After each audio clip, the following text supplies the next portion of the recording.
La reunión después de un larguísimo viaje para poder llegar hasta aquí, pero el Señor nos guardó en la carretera, en diferentes lugares, tuvimos que parar lógicamente para descansar, para dormir, pero finalmente pudimos llegar y tuvimos ayer la primera reunión y conocimos a hermanos que habían venido de otros países para estar con nosotros en estos días y conocernos personalmente. Pero dije algunas cosas que yo quisiera volver a repetirlas en esta mañana. Por ejemplo, miren hermanos, entendemos todo eso del amor, del cariño, del respeto, de querer conocer a aquella persona que, según muchos de ustedes dicen, bueno, pues el Señor lo utilizó para volver otra vez a los caminos del Señor, para reconciliarte con Él. Pero nosotros somos exactamente igual que cualquiera de ustedes, ¿saben? Con nuestros defectos, con nuestras algunas virtudes, con nuestras luchas personales, y por eso lo que pedimos a todo el mundo, a todas partes donde vamos, es no pongan la mirada en nosotros. A nosotros no nos gusta el halago, no estamos acostumbrados ni queremos acostumbrarnos al halago, ¿no? A la pompa, ay, el pastor, el ungido del Señor. Mire, está bien, todo eso que ustedes hablan y dicen está muy bonito, pero yo toda mi vida huí de esas cosas. Yo podía vivir a otro nivel y con otras actitudes y con guardaespaldas y con no me toquen y cuidado que el ungido del Señor, pero a mí no me ha gustado nunca nada de eso. Porque a mi Señor lo tocaban los niños. Y los niños no tocan ni se acercan a cualquiera, ¿eh? Porque el adulto es capaz de fingir, el adulto a veces puede ser hasta hipócrita y falso. El niño no. El niño le das un beso y le pica tu barba y se limpia. El niño, si le caes mal, no te hace ni caso, te enseña la lengua, ¿no? El adulto ha aprendido la técnica, ¿no? De, hola pastor, hola hermano, y por atrás te viene y te clava ¿no? Entonces, la mejor forma de no sentirnos nunca ofendidos por nadie, ¿sabe cuál es? Si le sirve, yo se la voy a decir. No espere nada de nadie. Es que no me saludaron, es que no me dio lugar. ¿Y cuántas veces el Señor llegaba a un lugar y le decían, vete, vete, no te queremos en este sitio? Y el Señor se montaba en la barca y se iba a otro lugar y en otro lugar le estaban esperando, ¿verdad? Entonces nuestra filosofía, nuestro estilo de vida es no esperar nunca nada de nadie, nada de nadie. A veces la gente nos ha dicho cosas como, ay, es que de cerca pareces tan normal, me dicen algunas mujeres, ¿no? Bueno, yo creo que soy una persona normal, ¿no? Me acuerdo una vez que me llevaron a una reunión de un pastor muy famoso, muy conocido, me sentaron ahí en la primera fila y comenzó a contar una serie de testimonios y de anécdotas, pero sobre todo de chistes, y la gente se volvía loca, riéndose y riéndose. Yo decía, bueno, ¿cuándo va a entrar en la parte seria este hombre? Porque esto parece más que nada un lugar de entretenimiento, ¿no? Una sala de chistes, de anécdotas. Yo fui, yo conseguí, yo esto, yo aquello. Y yo estaba serio en la primera fila. Incluso el hombre, en medio de todos esos auditorios gigantes, se me quedó mirando y me dice, che, gallego, ¿por qué no te reís? Yo no le contesté, evidentemente, pero como que él quería que toda la gente se riera con sus gracias, ¿no? Y a mí me daba dolor en el corazón de ver a tanta gente que había venido de la calle Nueva y parecía aquello un circo, un teatro, ¿no? En vez de predicar la palabra de Dios. Bueno, probablemente a lo mejor se hubiera hablado un poquito de la palabra de Dios, a lo mejor el auditorio se hubiera vaciado un poco, pero bueno, hubieran quedado los que tenían que quedar, ¿no? Pero al final de la reunión había una sala donde solamente podían entrar los ungidos. Allí no entraba nadie. Y yo entré porque me invitaron y yo pues me acerqué a este señor a saludarlo, y cuando le fui a saludar, 4 gorilas así enormes se me lanzaron y me dijeron, no puede usted tocar al ungido de Jehová. Entonces ya me salió el indio, ¿viste? Me salió el indio. Digo, este es el ungido de Jehová, ¿y yo qué soy entonces? ¿Yo quién soy entonces? ¿O solamente hay uno y los demás somos los indios y este es el jefe de la tribu? ¿A qué están jugando ustedes? ¿A qué están jugando ustedes? Luego otro año me invitaron una vez a otro país y cuando llegué, para mí eran las 3 o 4 de la mañana, después de un viaje larguísimo, me metieron en un set de televisión, en un plató de televisión y comenzaron a bueno, a hacer una serie de cosas y a pactar y a prometer y a sembrar y no sé qué y no sé cuánto. Pero yo antes de entrar a ese estudio vi a una señora muy humilde, una señora, probablemente era a lo mejor así hasta indígena, ¿no? Pensé yo, ¿no? Por su aspecto, con 2 cestas y llevaba 2 gallinas, una gallina en cada cesta. Y yo me acerqué a la señora y le dije, señora, una preguntita, ¿para qué viene a la reunión, al culto, con 2 gallinas? Y me dice, vengo a sembrarlas. ¿Le va a sembrar las gallinas? ¿Cómo a sembrar las gallinas? Para que tenga gallinitas. Cuando entré al plató de televisión y comenzaron a pedir y a decirle, usted tiene un niño con cáncer, tiene una enfermedad incurable, venga y siembre tanta cantidad de dinero y el Señor le va a sanar y le va a... Y yo decía, Dios mío, que si tú entraras por esta puerta, creo que ocurriría lo que pasó hace 2000 años en el templo de Jerusalén, cuando sacaste a patadas a todos aquellos sinvergüenzas, a todos aquellos vividores que con el cuento de la iglesia y de la religión y del templo abusaban de la gente, ¿no? Y entonces, cuando terminó todo, me dijeron, ¿qué le pareció el programa? Y yo le dije, una vergüenza. Lógicamente no me invitaron más. A mí me hicieron un favor tremendo, a mí no necesito que nadie me invite a ninguna parte, ¿no? Pero es increíble cómo de un tiempo a esta parte el espectro evangélico ha cambiado radicalmente. En mi época, cuando yo me convertí, todo era más fácil, todo era más sencillo. Te decían los pastores, ¿tiene algún problema, tiene alguna necesidad? Póngase a orar. Entre en su aposento, cierre la puerta, ore al Señor y Él que lo ve en secreto le recompensará en público, ¿verdad? Todo era más sencillo, no había tanta cosa tan complicada, ¿verdad?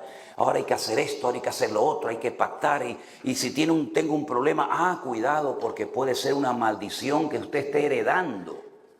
¿De quién? Fui a Santiago de Chile una vez a predicar, una iglesia enorme, una iglesia grandísima, no se veía al final. Y estábamos aquí en una banca, una serie de bancas enorme, y había un montón de pastores y tal. Y entonces cuando voy a subir a predicar, se me acerca al oído el pastor de la iglesia y me dice, usted dice que viene de España, ¿no?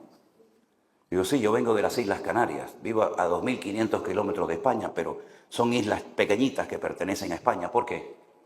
Uy, pastor, sería muy bueno que usted esta mañana pidiera perdón a la iglesia. Digo yo, pues sí, es la primera vez que estoy aquí. Y yo decía para mí, seguramente será la última. Y yo pedí perdón, ¿por qué? No, porque ustedes se robaron el oro. Yo robé el oro de quién.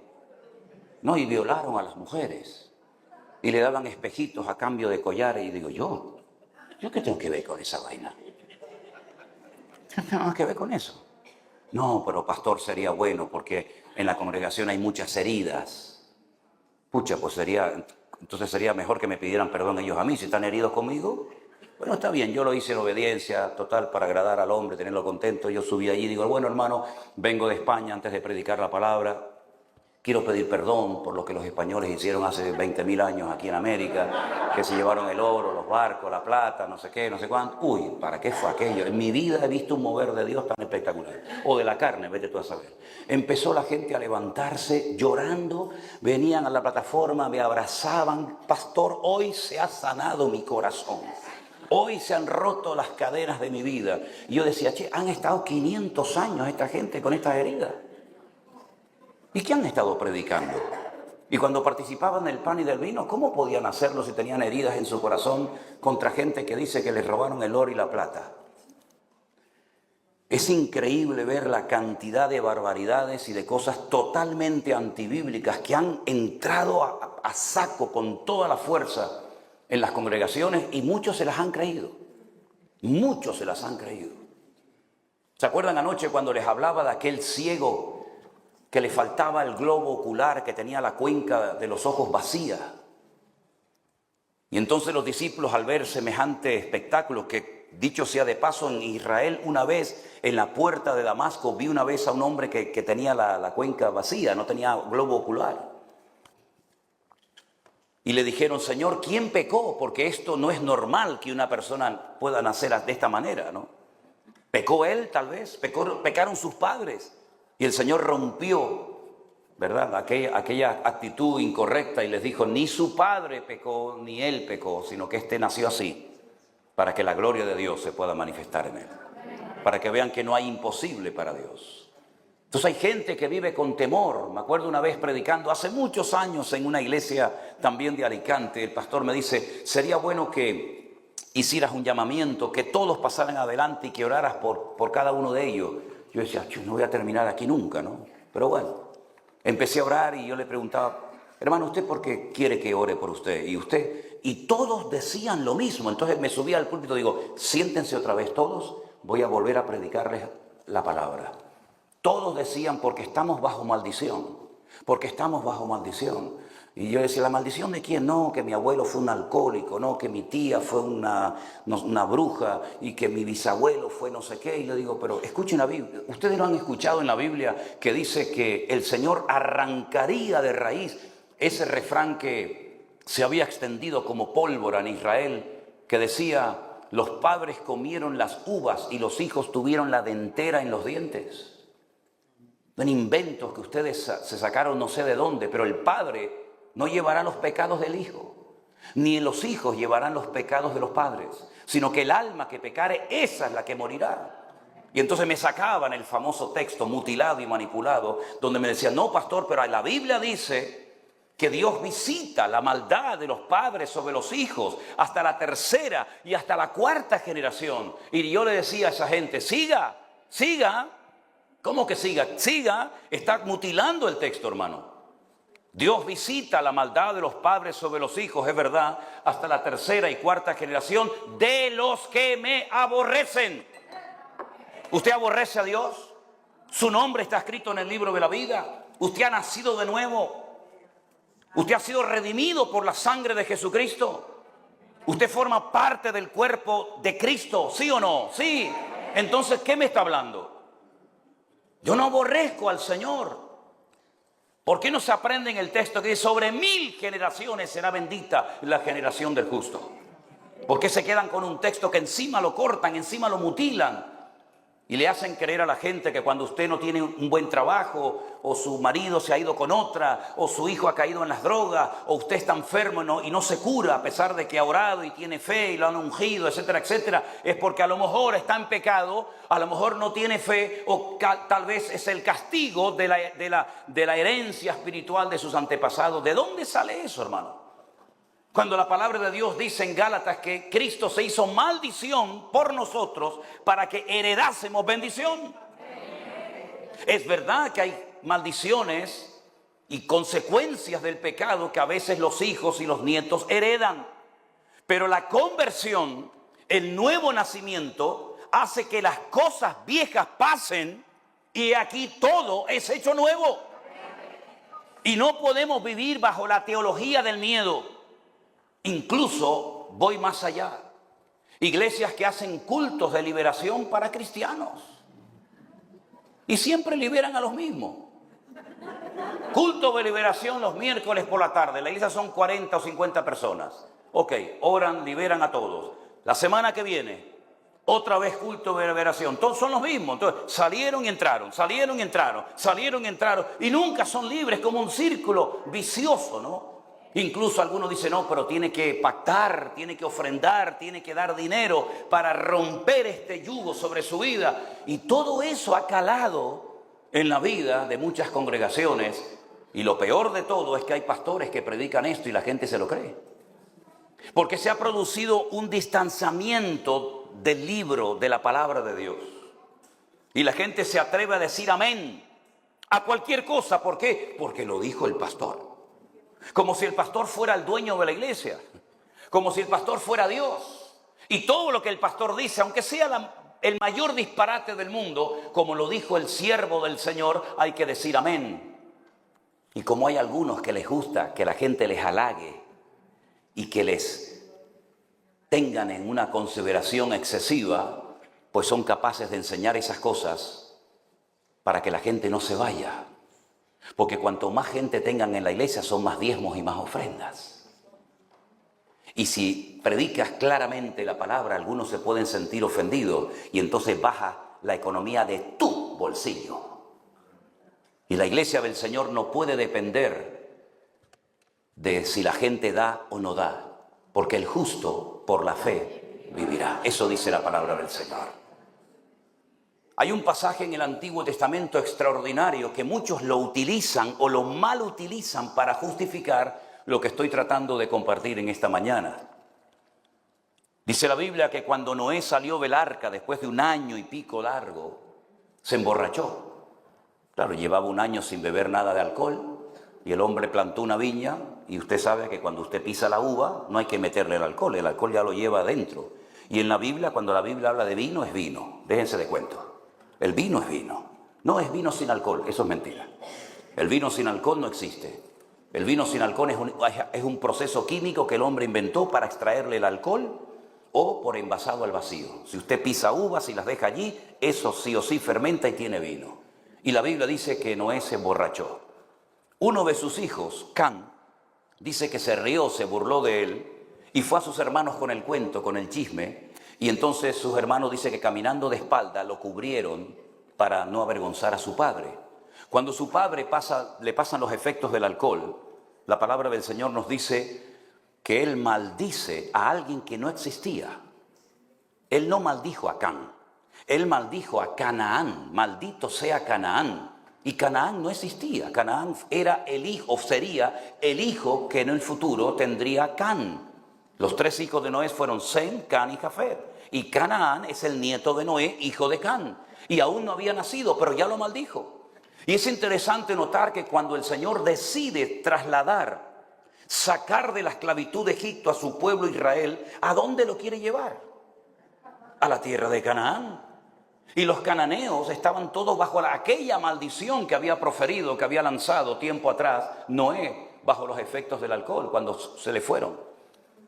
¿Y cómo eran los cananeos? Bueno, era una promiscuidad sexual terrible. Se acostaban con todos.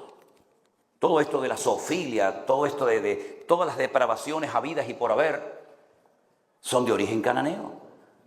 Y no solamente eran personas con una promiscuidad sexual terrible, sino que además eran tremendamente idólatras. Y si usted lee todos los ídolos que adoraban, Baal Peor, Baal Zipor, etcétera, etcétera, fíjese, estudie cómo se adoraba y cómo se honraba a esos dioses. Algunos de ellos, las ofrendas eran de excrementos humanos. Cosas terribles. Los cananeos era de lo peor que había, hasta el punto que el Señor le dijo a Moisés: han contaminado mi tierra y yo tengo que hacer algo para limpiar y purificar mi tierra nuevamente.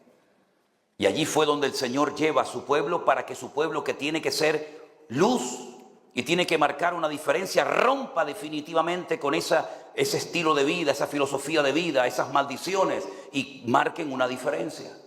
Pero lo curioso es que como Amalek, el peor enemigo que tuvo Israel, que puso de rodillas a orar a Moisés, vivía en el sur, el Señor dice: para que no se atemorice mi pueblo, en vez de entrar por el sur, le hace un rodeo y entran del este hacia Canaán, por lo que hoy en día sería Jordania, en aquel tiempo Moab.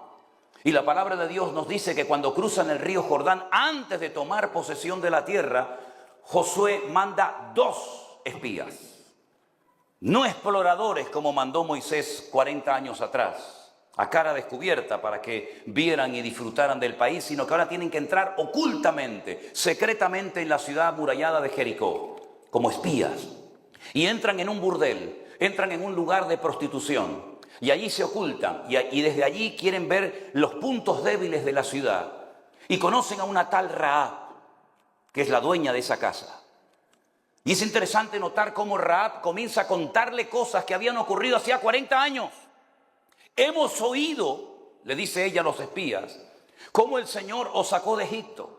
Hemos oído cómo hizo secar las aguas del Mar Rojo, y todos los habitantes de Jericó sabemos que esta ciudad va a ser entregada en vuestras manos por el poder de vuestro Dios. Os pido que tengáis misericordia de mí y de mi familia. Ellos le dijeron: si no nos delatas, si no le cuentas al rey y a sus habitantes que hemos estado en tu casa y que vamos a conquistar la ciudad de Jericó, por muy cerrada que esté, te salvaremos la vida a ti y a toda tu familia. Para identificar dónde está tu casa, porque había muchas, ata este cordón de color grana o rojo en la ventana, y cuando entremos en la ciudad, los soldados sabrán que en esa casa no hay que entrar, no hay que hacer ningún daño. Es interesante notar que el dato que nos da la Biblia sobre la casa de Rahab es que ella vivía entre muro y muro. No solamente había un muro que cerraba el perímetro de la ciudad, sino que había un doble muro. Eran como círculos concéntricos. Si atacaban uno, aún quedaba el otro. Y ella vivía entre un muro y el otro muro. Ahí estaba su casa. Y cuando se produce la conquista de Jericó, la Biblia dice que todas las murallas de Jericó cayeron de arriba abajo. No cayeron de afuera hacia adentro, ni de adentro hacia afuera, sino como aquella imagen que tenemos todavía en la mente de las torres gemelas. Cuando se desmoronaron sobre sí mismas, las murallas cayeron y la casa de Rahab permaneció. Porque caerán a tu lado 1000 y 10.000 a tu diestra, mas a ti no llegará, por cuanto has puesto tu confianza en el Señor. Y la Biblia nos enseña que Rahab se incorpora a la vida del pueblo de Israel. Deja la idolatría, deja la prostitución y se casa con un israelita que probablemente fue uno de aquellos espías que visitó su casa, llamado Salmón. Y queda embarazada al poco tiempo. Y tienen un hijo que es muy conocido en la Biblia porque llegó a ser uno de los hombres más ricos de su época. Un terrateniente, dueño de enormes tierras, llamado Booz. Y Booz, tiempo más tarde, se casa nada más y nada menos que con una moabita convertida al Señor, llamada Ruth. Y al poco tiempo queda embarazada y tuvieron un hijo llamado Obed. Y Obed tuvo a Isaí, e Isaí tuvo a David. Y de David, de la tribu de Judá, viene nada más y nada menos que nuestro Señor Jesucristo. Fíjense cómo la conversión al Señor, la renuncia al pecado y a la idolatría trazó una línea, y Rahab pasó de ser una cananea bajo la maldición de los cananeos a una mujer que forma parte nada más y nada menos que de la mismísima genealogía de nuestro Señor Jesucristo.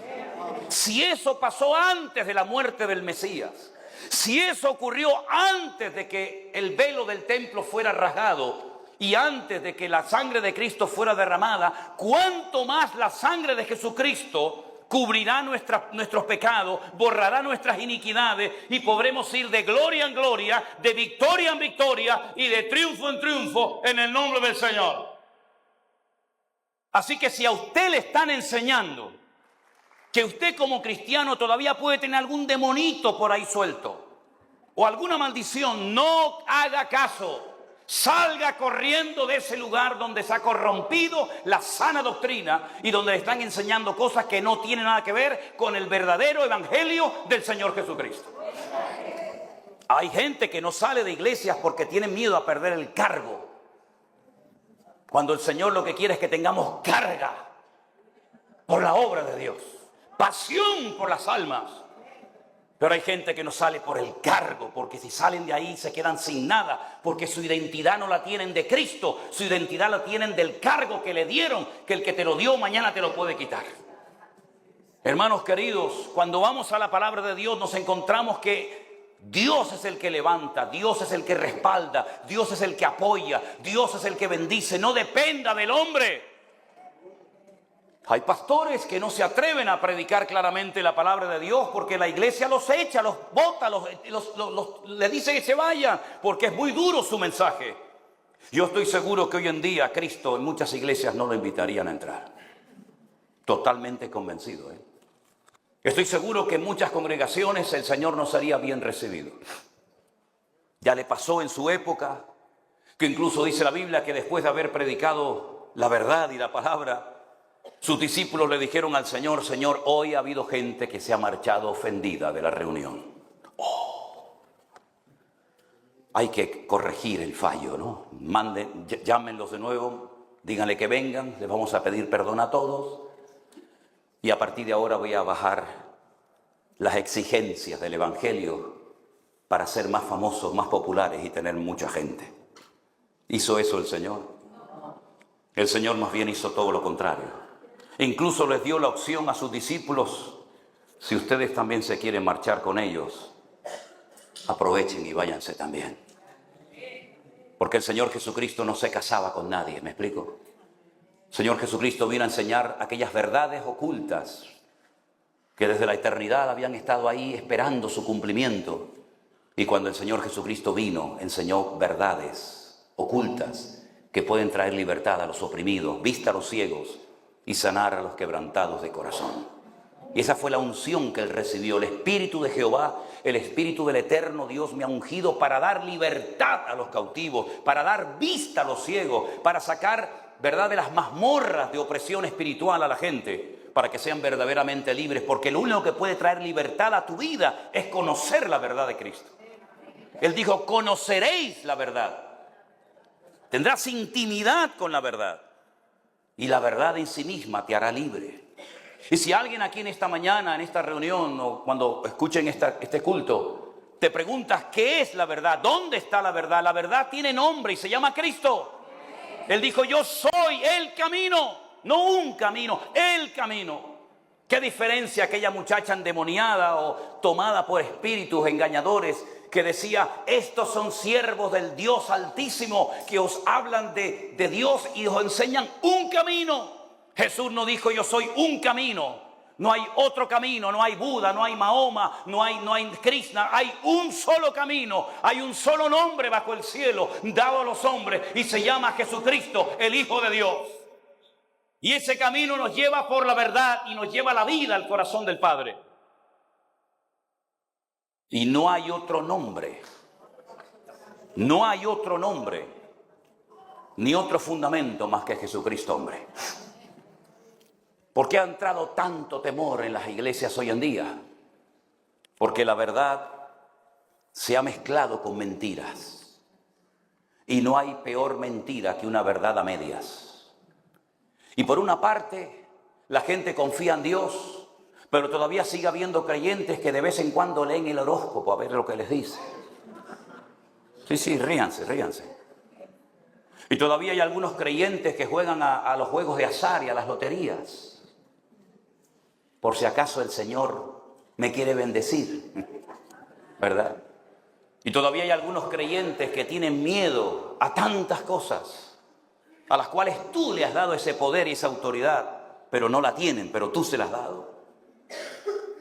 Todavía hay creyentes que son esclavos de sí mismos, de complejos, de traumas, de viejas heridas del pasado, que todavía la tienes abierta y cuando hablas de ella parece que te acaban de hacer la herida hoy y hace 20 o 30 años que te pasó eso, que dicho sea de paso, a lo mejor hasta el Señor lo permitió, para que a través de esa herida, de ese trauma que sufriste, hoy puedas ayudar a otros a salir de ese callejón sin salida en el cual se encuentran, pero que tú has logrado salir porque Dios ha iluminado tu rostro y te ha dado libertad para compartirla con los que se encuentran cautivos. Porque ¿quién puede entender a uno que está en depresión más que uno que vivió en depresión toda su vida? ¿Quién puede ayudar a otro drogadicto mejor que uno que estuvo en el infierno de la droga? ¿Quién puede ayudar a alguien a salir de la pornografía más que alguien que fue un esclavo de la pornografía, del alcohol o de cualquier otra atadura o cualquier otro vicio? ¿No te das cuenta que la vida es una escuela? Y que todas las experiencias que has tenido, incluso las que te han hecho llorar, que han sido las mejores, porque lo que se aprende llorando nunca se olvida. Lo que te hace sufrir y llorar nunca se olvida. Y esas heridas que han tenido que ser tratadas y cicatrizadas por el Señor son las que te han capacitado y te dan autoridad para poder entender a una persona cuando estás hablándole o ministrándole o orando por él o por ella, porque tú has estado en su lugar, pero ahora estás fuera porque Cristo te ha hecho libre. Y este proceso no solamente de salvar y de ganar almas, sino de restaurar vidas, también es tan bíblico como predicar el Evangelio.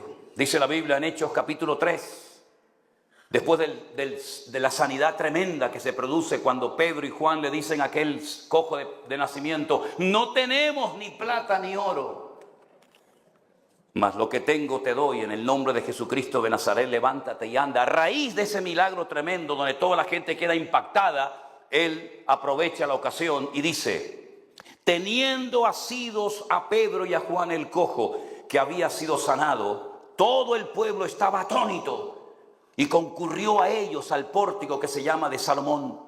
Y viendo esto, Pedro le dijo al pueblo: varones israelitas, ¿por qué os maravilláis de esto? ¿O por qué ponéis los ojos en nosotros como si por nuestro poder o por nuestra piedad hubiésemos hecho andar a este? El Dios de Abraham, el Dios de Isaac y el Dios de Jacob, el Dios de nuestros padres, ha glorificado a su Hijo Jesús, a quien vosotros entregasteis y negasteis delante de Poncio Pilato, cuando éste había resuelto ponerle en libertad. Mas vosotros negasteis al santo y al justo y pedisteis que se os diese un homicida. Matasteis al autor de la vida, a quien Dios había resucitado de los muertos, de lo cual nosotros somos testigos. Matasteis al autor de la vida, pero por la fe en su nombre, este hombre que veis y conocéis, le ha confirmado su nombre, y la fe que es por él le ha dado a este hombre completa sanidad en presencia de todos vosotros.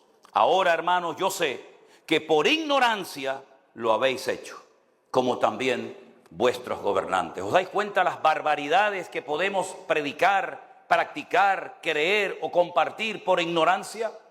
Gente sinceramente equivocada que predican, que enseñan, que practican algo por ignorancia, creyendo que glorifican a Dios, creyendo que lo que hacen, que el estilo de vida que llevan es el correcto, y resulta que es todo lo contrario. En vez de acercarte a Dios, te aleja más del Señor.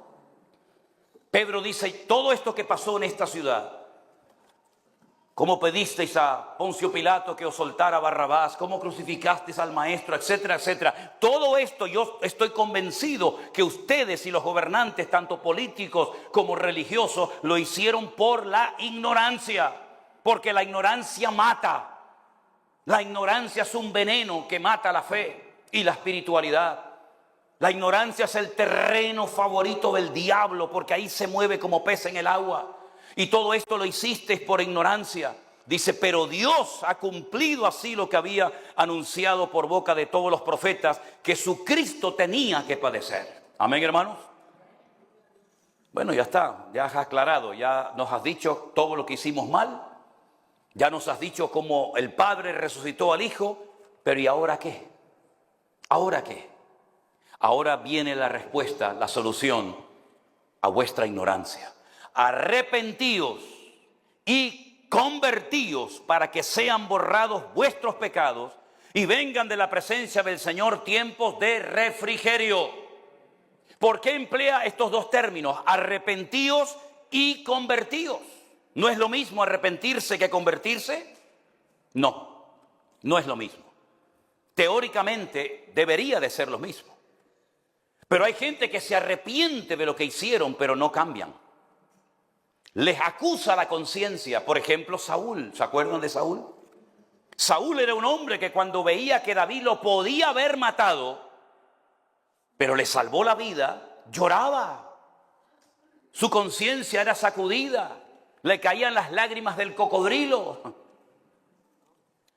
Pero al día siguiente estaba igual o peor.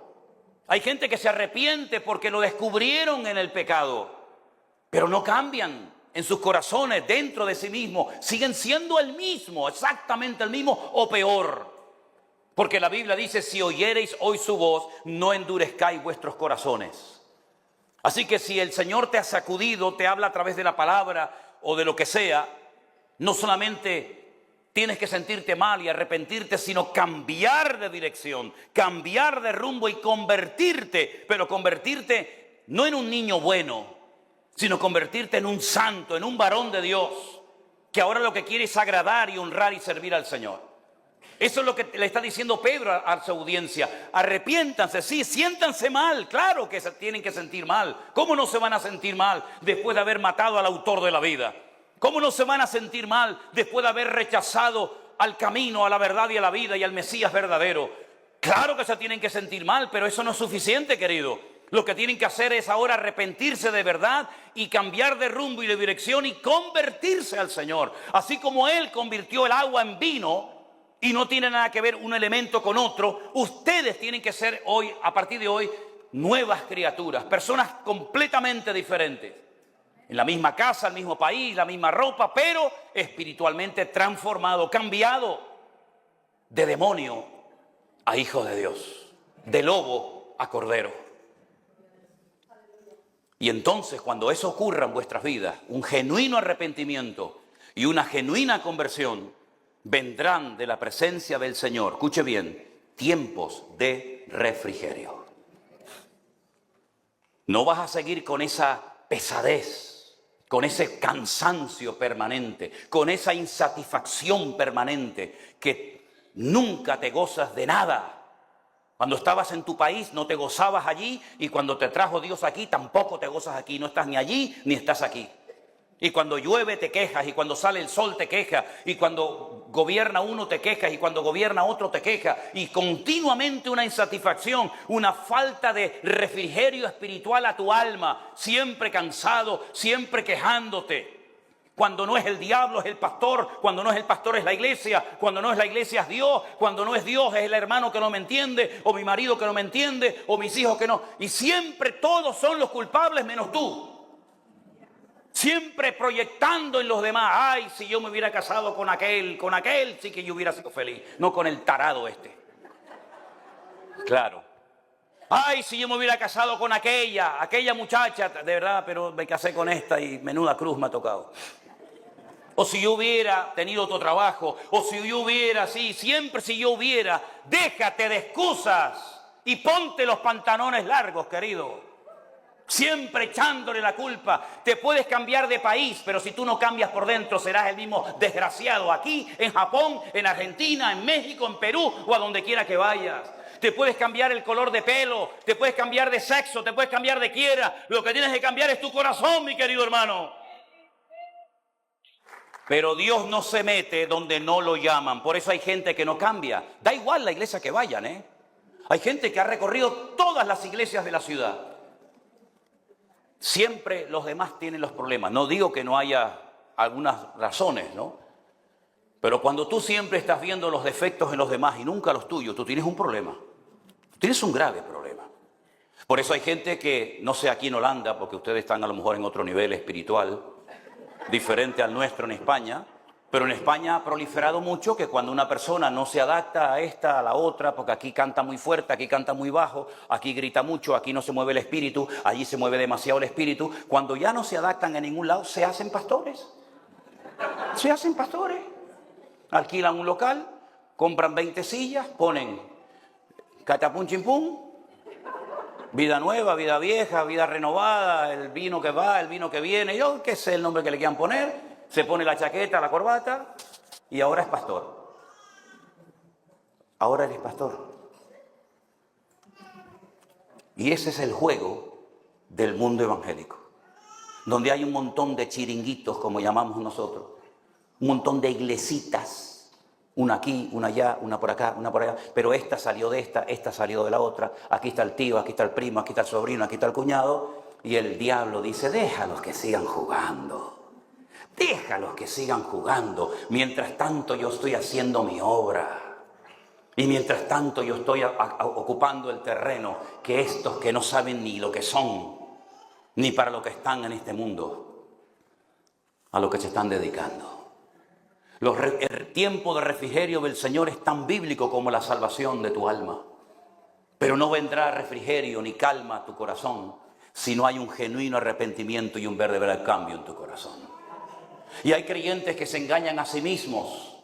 Y podríamos hablar horas, días, semanas y hasta años, me atrevería a decir, de la cantidad de personas y de la cantidad incluso hasta de iglesias que entraron en un círculo vicioso, creyendo que lo que hacían, creyendo que lo que practicaban, creyendo que lo que estaban, viviendo y creyendo era lo correcto. Y hace mucho tiempo que el Señor ya se había ido de esos ambientes.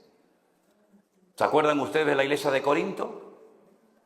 Cuando a Pablo le llega la información por parte de aquella familia llamada de los de Cloé, dice, en parte me creo todo lo que me están contando estos hermanos.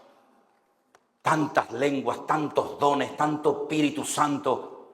Y sois una manada de carnales, de niños en Cristo. Os di a beber leche y todavía tengo que seguir dándoles leche porque sois inmaduros. ¿Y cómo sé que sois inmaduros y carnales? Porque hay celos entre vosotros. Y peleas y cismas y divisiones. Yo soy de este, yo soy de aquel. No, a mí no me gusta. ¿Quién predica el domingo? A mí ese no me gusta. Yo vengo el próximo domingo. No sois carnales y andáis como hombres. ¿Qué es Pablo? ¿Qué es Apolos? ¿Cómo es posible que haya casos de inmoralidad que ni siquiera el mundo practica y ustedes hacen el culto y nadie se inmuta, nadie se siente mal, nadie se siente aludido? ¿Cómo el pecador se siente cómodo en la iglesia cuando el pecador lo que tiene que sentirse es incómodo y buscar la reconciliación con su Dios? ¿Y la iglesia de la Odisea? ¿A cuántos nos gustaría ser miembro de la iglesia de la Odisea o pastor de esa congregación? A mí por lo menos no. La iglesia decía, nos hemos enriquecido, de ninguna cosa tenemos necesidad. ¡Wow! Es impresionante, ¿cómo puede hablar una iglesia así? Nos hemos enriquecido, sí, seguramente. De ninguna cosa tenemos necesidad. Y el Señor cuando le habla le dice, desventurados, pobres, ciegos, uncan vuestros ojos con colirio para que puedan ver. He aquí estoy a la puerta y llamo. Si alguno oye mi voz y abre la puerta, entraré a él, cenaré con él y él conmigo. ¿A quién le cantaba esa gente? ¿A quién le estaban haciendo el culto a esa congregación? ¿A quién? Si el Señor hace mucho tiempo que se había marchado de la iglesia y no se habían percatado, no se habían dado cuenta de que la gloria del Señor ya no estaba, como pasó en el templo de Jerusalén. Que la gente seguía subiendo al templo con sus diezmos, ofrendas, con sus sacrificios de animales. Y el Señor le dice a Ezequiel en el cautiverio en Babilonia, dice, ven Ezequiel, ven que te voy a mostrar lo que está pasando allí, ven para acá, mira. Y dice, métete por el agujero de esa pared para que veas lo que están haciendo allá adentro. Y dice que entró y vio todas las paredes llenas de los signos del zodíaco. Y dice, mira lo que están haciendo aquí. Y dice, no, pero hay más, hay más. Sigue metiéndote por la pared para adentro. Y dice que allí estaban adorando a la reina del cielo. No, pero sigue, que hay más todavía. Y dice que allí estaban remándose el ramo, estaban esnifando. Y míralo, y dice, pero ¿cómo yo voy a habitar en este lugar? Y dice que de repente ve cómo la gloria de Dios se levanta y se va. Y la gente seguía yendo al templo, creyendo que Dios estaba allí. Y hacía mucho tiempo que el Señor se había marchado. ¿Tú eres realmente convertido, hermano? ¿Tú eres realmente convertida? Porque una cosa es que tú te hayas criado en el Evangelio, que tu mamá, tu papá, tu abuelita te hayan traído, que hayas asistido desde pequeñito a la escuela dominical, que te sepas todas las historias de la Biblia, de Jonás, de Sansón, de Dalila, de este y del otro. Y otra cosa es que tú hayas nacido de nuevo, querido. Tú has nacido de nuevo. ¿Tú vives en orden, en obediencia y en santidad? ¿O eres un calientabancos? ¿O eres una persona que entra para buscar al novio y a la novia? Que entras para buscar trabajo porque te han dicho que aquí en la iglesia te pueden ayudar con los papeles. Y te pueden ayudar con la nacionalidad y con la ciudadanía. Y puedes conseguir un trabajo. ¿Tú vienes a la iglesia para eso? ¿O tú vienes a este lugar que es el hospital del alma para que el Señor cambie tu lamento en baile y para que puedas dejar el pecado, la desobediencia, la rebeldía y puedas caminar en santidad, en obediencia delante de Dios? ¿Cuál es el motivo? ¿Qué es lo que te impulsa a ti llamarte cristiano? Porque la Biblia dice que si alguno dice que cree en Él, tiene que andar y hablar y comportarse como Él anduvo y como Él vivió. El pecador nunca se puede sentir cómodo en la iglesia. El que aquí adentro en esta mañana está en fornicación, en adulterio, en mentira, no se puede sentir cómodo. Tiene que sentirse muy incómodo. Y el ambiente se te tiene que hacer irrespirable. Y decir, a mí este hombre no me gusta. A mí me da igual si te gusta o no, ¿eh? ¿Oíste? A mí me da exactamente igual. Ya con la edad que tengo, a mí me da igual si me aplaudes o si me apuñala, me da igual. Es que es muy fuerte, me da igual. Es que no tiene amor, que es que me da igual. A veces me entiende, me estás entendiendo, ¿no? Es que a mí me da igual lo que usted me diga, doña. A mí me da igual. Yo estoy aquí y he venido desde España conduciendo días y días y días y días. Durmiendo por aquí, durmiendo por allá. Para venir aquí a hablarte de la palabra de Dios y para decirte que Holanda necesita un pueblo santo, unido y lleno de la presencia de Dios. Y si no, no habrá ningún cambio en nuestras vidas. Pero el mensaje de Pedro no termina aquí. Él habla de arrepentimiento, habla de conversión, habla de tiempos de refrigerio. Pero espérate, déjame que te lea el versículo 21. ¿Tienen tiempo ustedes? ¿Tienen tiempo? Ok.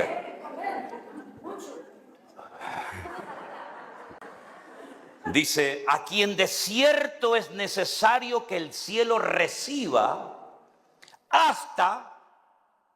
Es interesante este versículo. Yo lo voy a volver a leer. El Señor dice, ustedes tienen que arrepentirse y convertirse para que puedan venir de la presencia del Señor tiempos de refrigerio. No el Señor, sino tiempos de refrigerio enviados por el Señor.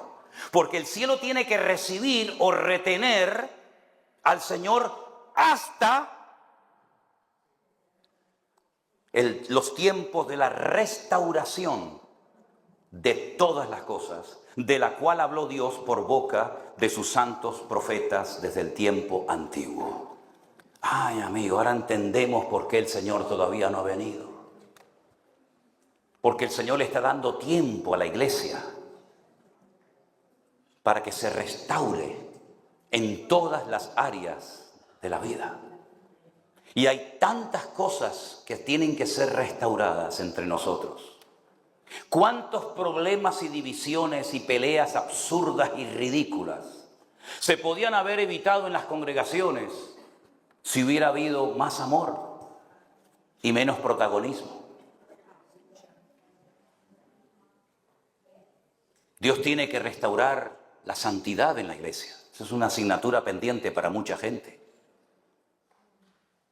Gente que lleva toda la vida viviendo con un señor o con una señora y te dice, mire, te presento a mi esposa, te presento a mi marido. Y lo miras a la cara y dices, ¿cómo?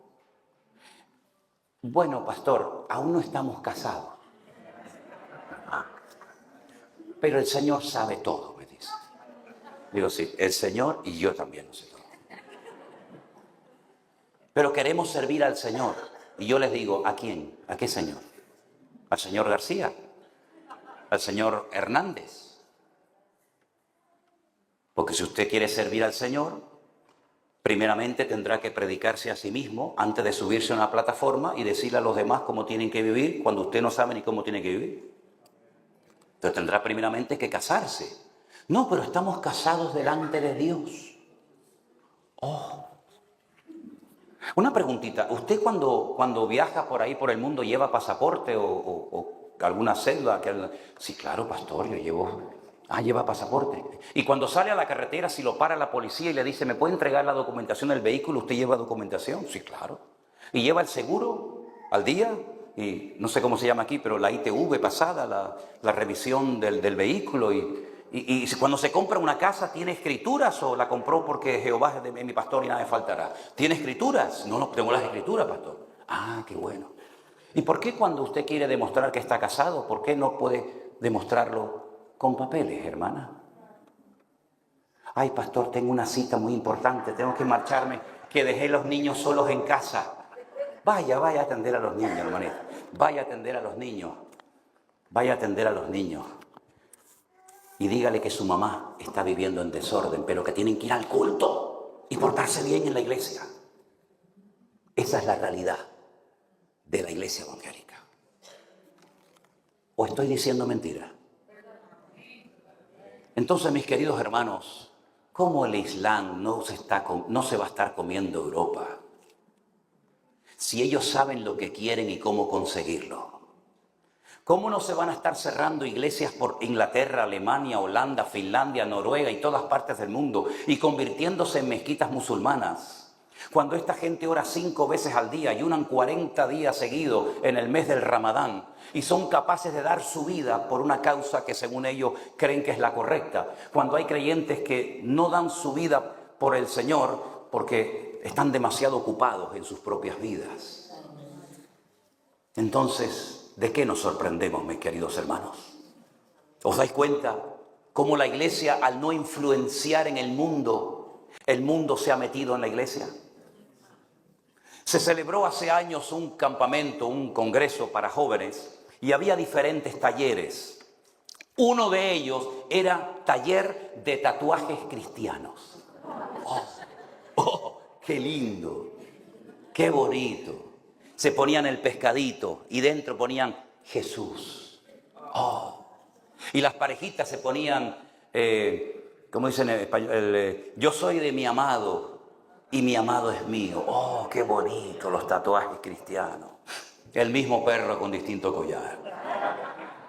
Dios tiene que restaurar tantas cosas en la iglesia. Hay gente que viene a la iglesia de la misma congregación y no se hablan hace años. Una entra por un pasillo, la otra entra por el otro pasillo, una llega más tarde, la otra sale más temprano y después participan de la Santa Cena. Se llaman hermanos en Cristo, pero no se habla esta familia con aquella, no se habla este hermano con el otro, y se llaman cristianos y se llaman hijos de Dios dentro de su misma congregación. Hermanos queridos, dice la Biblia que Él no vendrá hasta que se produzca una transformación, una restauración en el seno de la iglesia, y entonces podrá venir el Señor. Dicho de otra manera, Pablo le dice a los efesios que Él no viene a buscar una iglesia en cualquier condición, en cualquier estado, sino que Él viene a buscar una iglesia sin manchas y sin arrugas. Y creo que todavía nos quedan muchas manchas y arrugas que quitar de nuestras vidas. Una iglesia gloriosa que no tenga nada de lo que avergonzarse, ¿verdad?